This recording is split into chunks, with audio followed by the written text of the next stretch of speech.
Sim, ukhona leke? Okay. Now, okay, cool. So we'll start with Kanyiso, come to Refilia, then we'll come to Nzako. Remember, embargo for Monday. Thank you. Jake, you look at Linster. Recording in progress. Linster's a team we've had a fair bit of success. I think a fair bit is putting it like putting it back. We've had a lot of success against Linster in playoff games. What will make this coming final different from the other games? Well, it's the first time we played them in the final. And it's their first final since we've joined the URC as well. So, it doesn't matter what happened. And I've just proved to you tonight that we lost twice to the Sharks and won the playoff game. So, what will make it different is it's a completely different challenge. So it doesn't matter whether we beat them last year. It doesn't matter whether we beat them in the knockout game. I mean, it's all immaterial. It's now a final. And the wonderful thing about where we are is we have a lotto ticket. And you can't win the lotto if you don't have a ticket.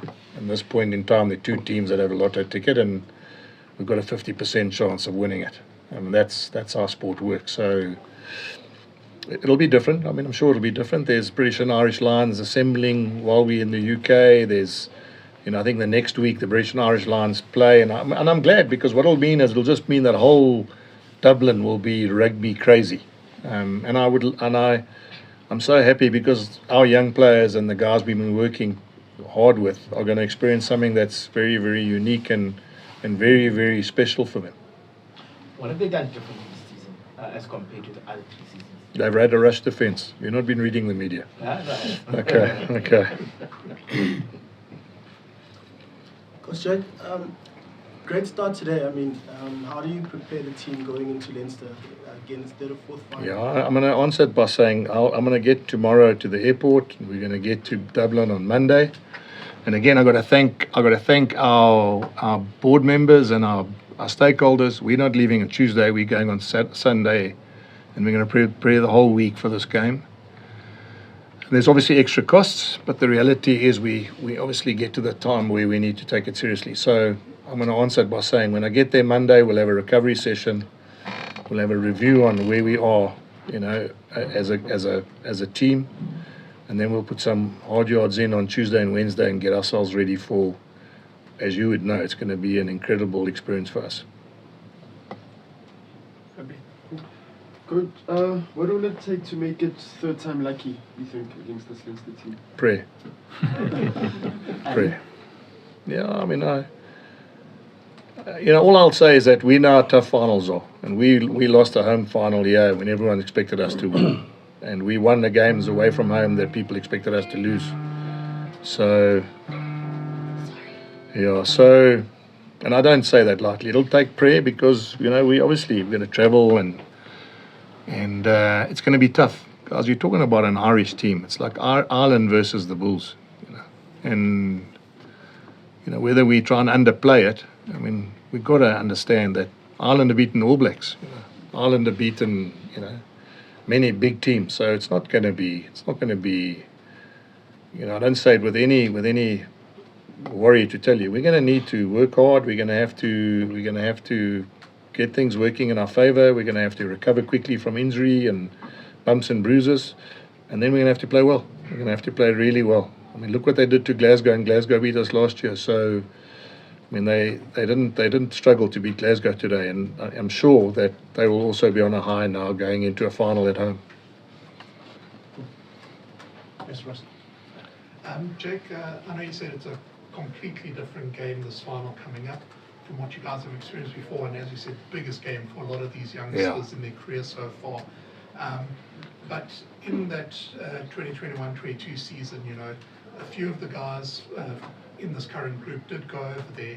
How valuable now is that experience that they can now impart to these youngsters in getting over the difficulties of the travel and facing, as you say, an internationally laden team in front of their home fans in such a big game. No, well, you've hit the nail on the head. That is exactly when you expect those senior guys that have been there and done it to impart that to. You read Rassi saying that he's bringing in all these uncapped guys and youngsters into the camp, not necessarily to play, but also to learn from the World Cup winners. So now, we're going there. We've got Villy who's won a World Cup, Marco's won a World Cup, Kanan's won a World Cup. We've got guys who experienced playing in finals in the last 3 seasons. Now, what I want them to do is talk to each other about what works, what doesn't work, what they got right, what they got wrong.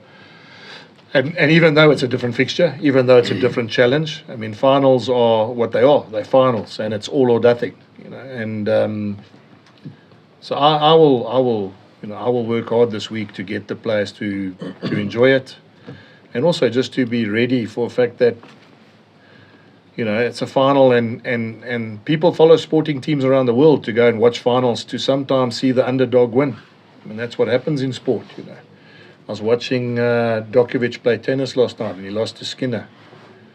People would have thought Djokovic would win, but that's what makes people talk about it the next day. Can you believe Skinner?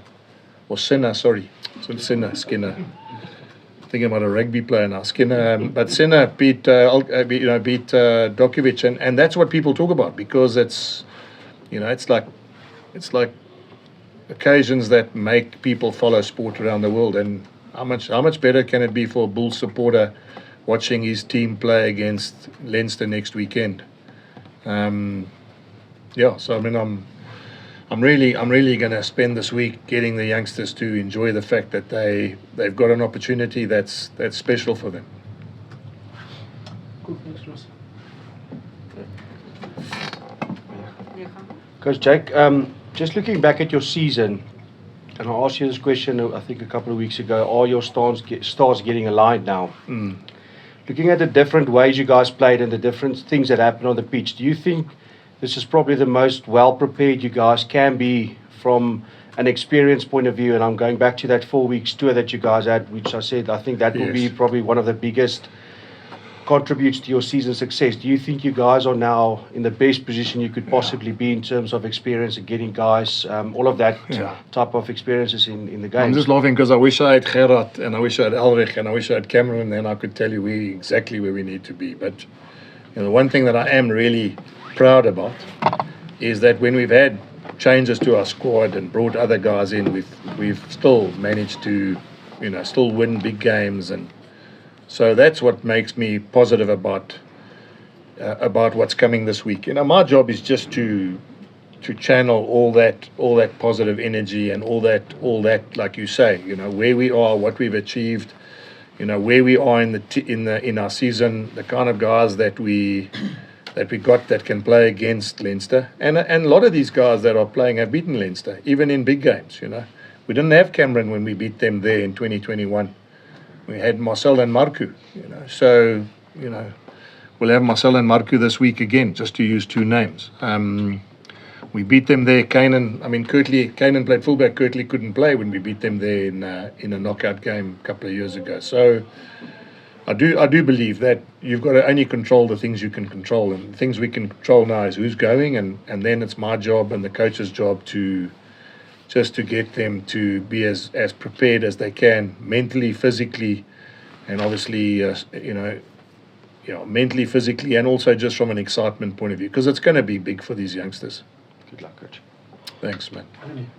Jake, would discipline be a concern for you after the yellow card? Look, you know what I again spoke to Skalkberger Jr., who I have massive respect for about how he plays, and he said a couple of them were a bit harsh. I'm not going to, but there were things that they did that they didn't get carded, and it was almost exactly the same actions as we did. So, sometimes it's like anything. The secret isn't doing it. The secret is getting caught, or not getting caught. So, I think this year we've probably been on the wrong end of a couple of, and I'm talking about for us, wrong end of having numerical numbers less than opposition by our own mistakes. And I don't want to say discipline, because to be fair, was there anything that you saw today that was ill discipline? It's sometimes it's the occasion, and it's sometimes the little, I mean, Harold, whatever. What Harold did, I saw Andre Esterhuizen and Fassi do. And, that would have been 2 yellow cards as well. So sometimes, as I said, I'm not going to make a big thing of it, but I am going to say to you that we're going to try and find a way in which we can be a little bit more clever and not shoot ourselves in the foot by playing with less numbers all the time. And just, sorry, can I just ask quick about Cameron?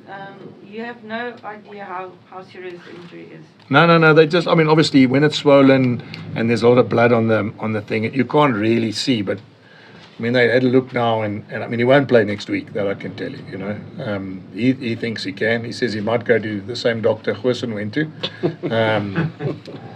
But I can't see him. He can't travel. Also you travel with that enemy that swells up, and you actually probably so. I'm hoping that for his sake, it's like Goosen, maybe shorter rather than long-term injury.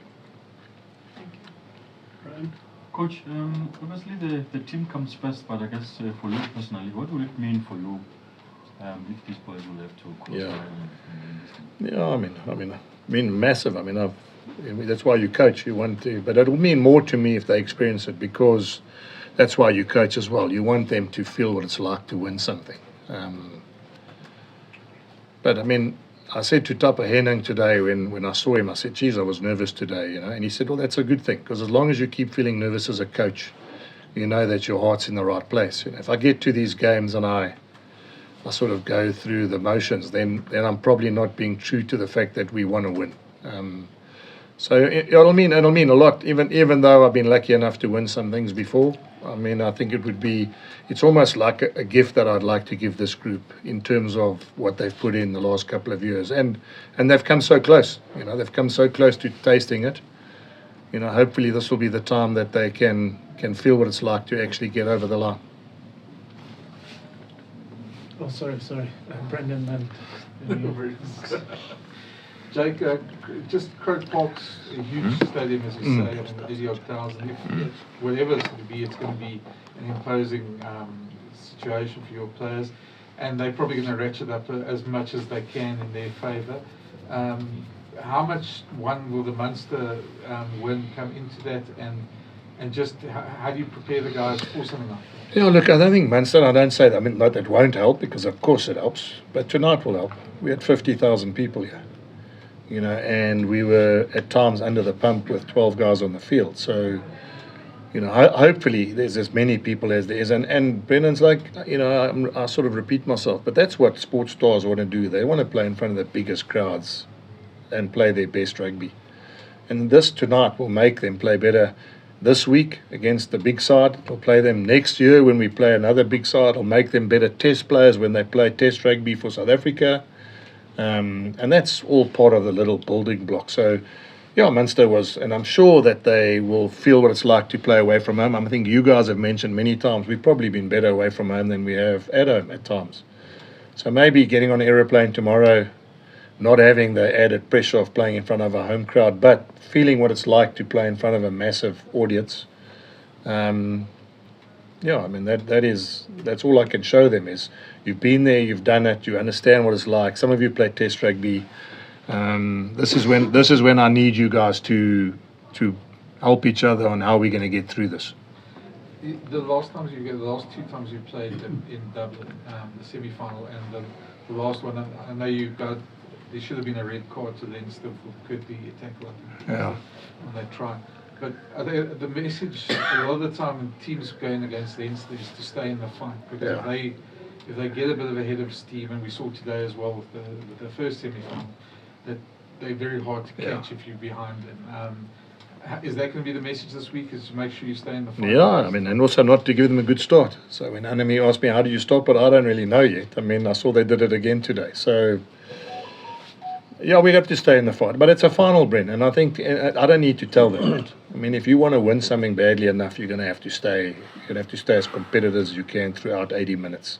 And they haven't only been like that for Leinster, they've been like that for Ireland. So, I really generally think that there's enough IP from the group and IP from the experiences they've had for me not to have to harp on anything other than the fact that we've got to be at our best. Cool. So we'll go Morgan and then MV to close it off. Thanks. Coach, just to follow on that, Leinster have shown some fragility when it comes to playoffs, and they do lose. So how do you take advantage of that and lean into that in your preparation this week? Yeah. Just remember a couple of weeks ago I read an article, "Are the Bulls the chokers of South Africa?" So which one do I have to accept? We've never played them in a final, and it doesn't matter where I give you a clickbait piece to say, it's now all or nothing for both teams, and we've lost 2 finals, and they haven't been in a final. Now you're saying, which psychological war you're going to win? Well, maybe I'm going to read in the paper in Ireland that we've lost 2 finals, and that'll be their way of. But it doesn't matter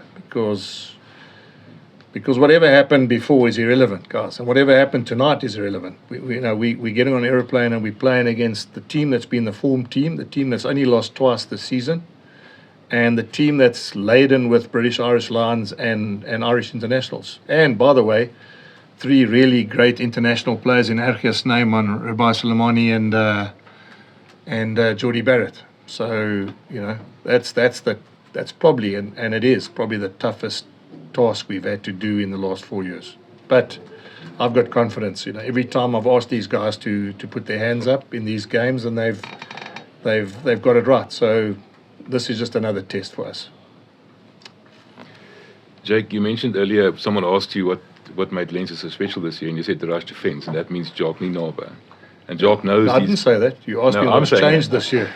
Well, okay, but I mean, the rush defence is Jock Ninabe, and he knows these players that play for you. They play for him. Are you worried about that? The IP that he's got on your players, is that a concern for you? I'll say this: is there's so much analysis done now, and so much intellectual property sharing, that that you don't need people in the circle to know what people do or don't do. As I said, there's hours and hours and hours of video analysts working on players, on defence systems and all that thing. Yes, of course, it would be wrong of me to say, he'll know all these players like the back of his hand. He's had to look at them when he picked them in the national setup. But that is something that will be a positive. But we might change things that. That's the nice thing about sport. We might have to change 1 or 2 things knowing that he knows what we're going to do. And that's also part of, obviously gambit that you need when you're a coach as well. Maybe we know what he knows, and I think Dricker said, "Hulle weet nie wat ons weet nie." And then your own defence. Coach Plumtree said tonight that they weren't firing, the attack wasn't firing properly because your defence was so good. With John Teed there and everything else. It's a different type of defence. I spoke to him the other day about it. But your defence doesn't have to take any step back for what Leinster can offer, am I right? No. And our defence has improved. This is the 4th year we've played, and all of you will know we've conceded 44 tries in 18 games. That's far lower than we've ever had in this competition in the last 4 years. So credit to him, he's done an outstanding job. But we're now playing against one of the best attacking teams that we could play against. You saw what they did today, how many points they scored against Glasgow. And Glasgow Glasgow are champions from last year. So it isn't. Our game is where we need it to be, both attack and defence. But that's where you need to be at these last games of the season, is being comfortable that everything is in place. And good luck, safe travels. Thank you. Thanks so much. Jake, I think you just answered my question. I wanted to ask, are you happy? Well, it will be stupid to change your game plan, because the game plan that you are playing brought you to the final. Yes. So would you consider changing a little bit to the game plan in anticipation what Leinster will bring you? Carl, again, I can tell you, I watched the World Cup 2003, and I remember there was media running around Manly saying that England were boring, and then Clive Woodward won the World Cup, and his answer was, even if we're boring, as long as we do it well, we can win. And what I mean by that is sometimes you've got to stick to the things that you do well, and not try and, Sun Tzu, in The Art of War, a book, said if you react to your opponent, you're in a position of weakness. And so I know that contradicts what I've just said to Envia, but we will decide what we think is important, and the things that have worked for us are obviously things we need to do well. So But you know, I think tonight we'll just sit back a bit and just think about what we need to do, and then just make sure our energy levels are all up by the time we get to Dublin. Cool. Please. Jake, it was Sorry, obviously heroic defence tonight that kept the Sharks to 2 tries. How do you expect Leinster's attack to differ? Well, it's very different, Ken. I mean, to be fair, well, I mean they probably move the ball around more. They're not as direct, and I'm not saying they can't be, but I'm saying historically they're not as direct as the Sharks' attack is. Yeah, and in a nutshell, it's just going to be a completely different challenge, you know. And one thing I will say about Leinster is they won't change what works for them in a final. You know, they're not now going to start kicking the ball away just because they're playing in a do or die game. They historically in the last 4 years have actually played the most consistent style out of everybody. Cool. Thank you. Thank you. Recording.